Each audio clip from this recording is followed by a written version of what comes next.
औरंगाबाद के circuit house में मुकेश सहनी के एक समय करीबी कहे जाने वाले नीतीश द्विवेदी अपने साथ में करीब 10 की संख्या में बाउंसर लेकर सोमवार की रात पहुंचते हैं और कहते हैं कि हमें यहां पे कमरा चाहिए तो चाहिए।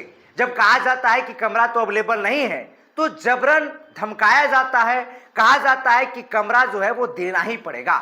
और फिर जब ये पता चलता है कि सर्किट हाउस के कमरा में विधायक की पत्नी ठहरी हुई है तो मामला को और बढ़ाया जाता है और फिर नगर थाना की पुलिस पहुंचती है और 8 लोगों को गिरफ्तार करती है और साथ में 2 स्कॉर्पियो भी जब्त करती है। क्या है पूरा मामला, आगे आपको विस्तार से बताएंगे। उससे पहले मेरा परिचय। नमस्कार, मेरा नाम मंगल शर्मा है। Narayana mission school, Naga bigha road, Aurangabad, Bihar.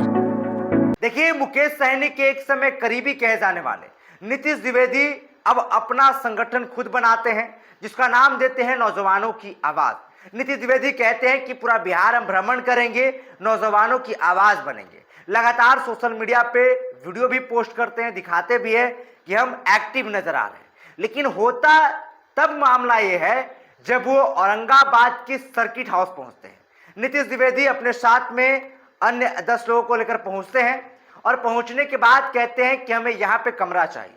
जब सर्किट हाउस के कर्मी के द्वारा कहा जाता है कि नहीं, कमरा तो यहाँ पे अवेलेबल नहीं है, तो फिर क्या, नीतीश द्विवेदी और उनके लोगों के द्वारा जबरन घुसने का प्रयास किया जाता है और विधायक की पत्नी जिस कमरे में ठहरी हुई रहती है वहां पर भी जाने का प्रयास किया जाता है। और जब ये पूरा मामला होता है तो मामला होने के बाद नगर थाना की पुलिस पहुंचती है और 8 लोगों को गिरफ्तार करती है। साथ में 2 स्कॉर्पियो भी जब्त करती है, एक राइफल, एक पिस्टल, 36 कारतूस, मोबाइल और विभिन्न पहचान पत्र को बरामद करती है।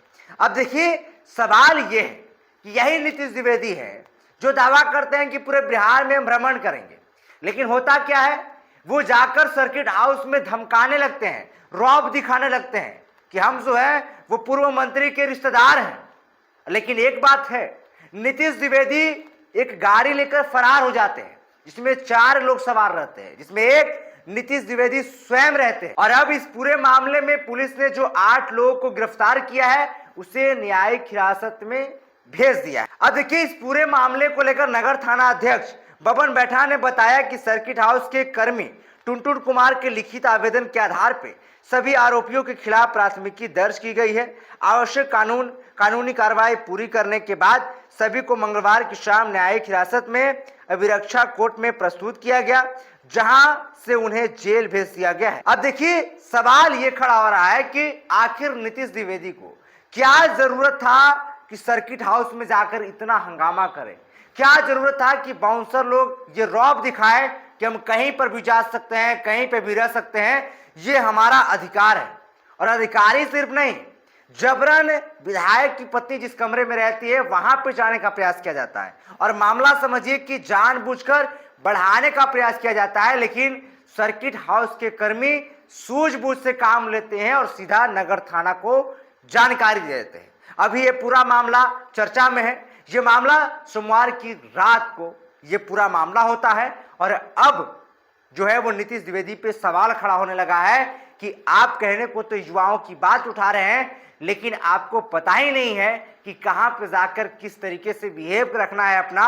और आप जो है वो एक बाउंसर जो आमतौर पे लोग रखते हैं वो बाउंसर को रौब दिखा रहे हैं और अब हिरासत में लिया गया है। और एक स्कॉर्पियो में 4 लोग सवार थे जिसमें नीतीश द्विवेदी भी थे, वो अभी फरार चल रहे। पुलिस लगातार पूछताछ कर रही थी और आगे जो भी अपडेट आएगा आपको तक पहुंचाएंगे। लगातार बने रहिए, देखते रहिए बुलेट न्यूज़।